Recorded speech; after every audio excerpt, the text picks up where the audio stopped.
Қаланың шетінде тұрған кішкентай үй. Терезенің алдында бір кішкентай өсімдік тұр. Өсімдік басын салбыратып, жапырақтары солыңғырап қалған. Өсімдіктің ішкі дауысы: Неліктен мен өспеймін? Неге күшім жоқ? Бөлмеге кішкентай қыз кіреді. Ол баяу әуен қосады. Тыныш, жайлы музыка. Музыка басталғанда өсімдіктің жапырақтары сәл қозғалады. Қыз таң қалады. Әуен саған ұнап тұр ма?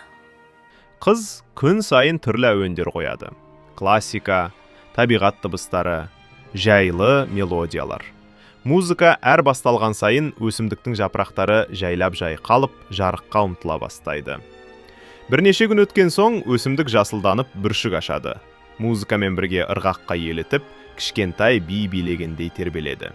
Қыз қуанып, жымиып тұрады.